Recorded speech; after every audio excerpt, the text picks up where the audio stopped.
mais uma vez juntos para a sequência do nosso estudo do livro Mediunidade, Desafios e Bênçãos, de Valdo Franco e Manuel Filomeno de Miranda. Educação da mediunidade. Sendo a faculdade mediúnica inerente a uma disposição orgânica, semelhante às outras responsáveis pelas manifestações sensoriais, deverá ser educada com cuidados especiais, a fim de bem desempenhar a função para a qual a divindade dotou os seres humanos. Concedida a todos os seres, sem privilégio de etnia, caráter, fé religiosa, condições socioeconômicas, representa uma alta concessão que faculta o conhecimento da imortalidade do espírito, assim como das consequências morais resultantes da conduta existencial. De igual maneira, como se educam os sentidos físicos e as faculdades intelectuais, disciplinando o comportamento moral, a mediunidade, que desempenha relevante papel na vida humana, requer desvelos e condutas específicos para que possa contribuir eficazmente em favor da harmonia do indivíduo e do seu incessante progresso espiritual. Demitizada pelo Espiritismo, que esclareceu os falsos atributos divinatórios e especiais com que antes a vestiam, torna-se instrumento precioso para o bem-estar, a saúde e a paz na condição de recurso próprio para a autoiluminação e a libertação do primarismo ainda persistente naquele que a possui.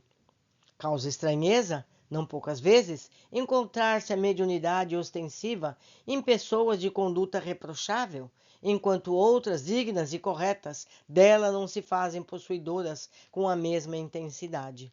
Essa visão proporciona aos incautos o conceito de que a mediunidade independe da moral do indivíduo, o que é certo, enquanto que a qualidade das comunicações não se subordina ao mesmo raciocínio. Isso porque os espíritos comunicam-se por meio de quaisquer instrumentos, valendo ser lembrado que as primeiras comunicações que precederam ao surgimento do espiritismo deram-se através de recursos muito primários, com o objetivo de chamar a atenção, logo passando àqueles de natureza transcendental e elevada. Meus amigos, a mediunidade é como um aparelho de comunicação, é como um telefone. É como um televisor, por exemplo. A mensagem chega através desse instrumento, seja qual for a mensagem. Cabe a nós, médiuns ou não, selecionar a mensagem. Não é verdade? Então, a mediunidade é uma forma de comunicação. O conteúdo depende daquele que se faz usar desse equipamento. Continuando. Na ocasião, fazia-se necessário, assim, apresentar-se o fenômeno, considerando-se que, noutras épocas, em face da naturalidade com que ocorriam e da sua multiplicidade, foram mal interpretados.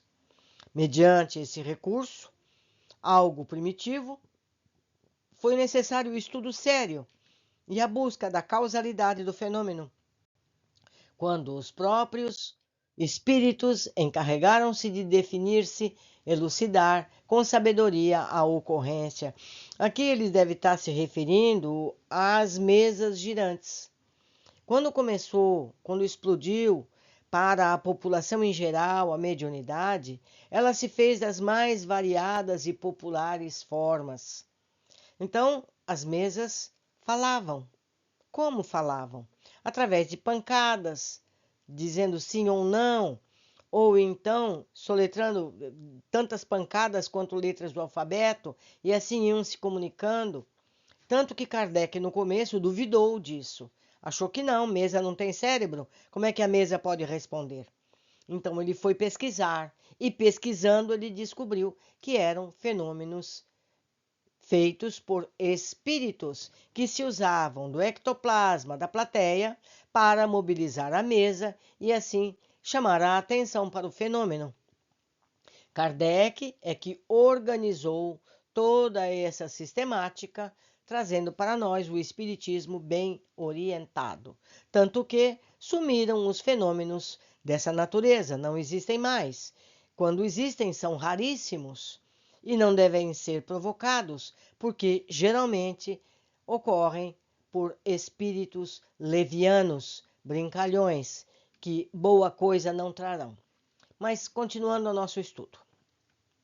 Os indivíduos maus, orgulhosos, corrompidos, apresentam-se, portanto, com faculdades ostensivas, por misericórdia do amor, a fim de que sejam eles mesmos os instrumentos das advertências e orientações de que necessitam para uma existência de retidão e equilíbrio, com alto discernimento a respeito dos objetivos da caminhada terrestre.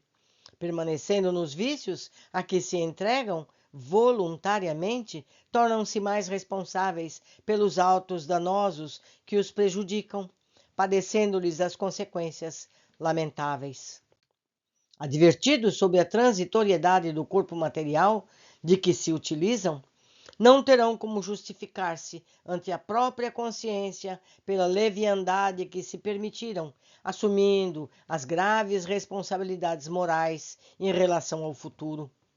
Somente através do conhecimento lúcido e lógico da mediunidade, mediante o estudo do Livro dos Médiuns de Allan Kardec, é que se deve permitir o candidato à educação da sua faculdade, ao aprimoramento pessoal, iniciando então o exercício dessa disposição orgânica profundamente arraigada nos valores morais do espírito. Uma das primeiras providências a ser tomada em relação a esse programa iluminativo diz respeito à autoanálise que se deve propor o interessado, trabalhando as imperfeições do caráter, os conflitos comportamentais, lutando pela transformação moral para melhor no seu mundo interior. Nesse esforço, no entanto, não se aplica a um certo período da vida, mas a toda a existência, porquanto à medida que se avança no rumo da ascensão, melhor visão interna se possui a respeito de si mesmo. Quanto mais esclarecida a pessoa se encontra, mais facilmente observa as imperfeições que possui, dando-se conta de que necessita ampliar o esforço a fim de as superar.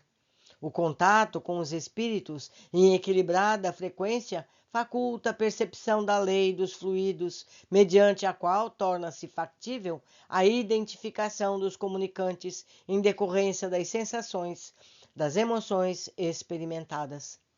Cada comunicante é portador de vibrações especiais, assim como ocorre na Terra, caracterizando-se cada qual por determinados hábitos e mesmo pelos seus condicionamentos.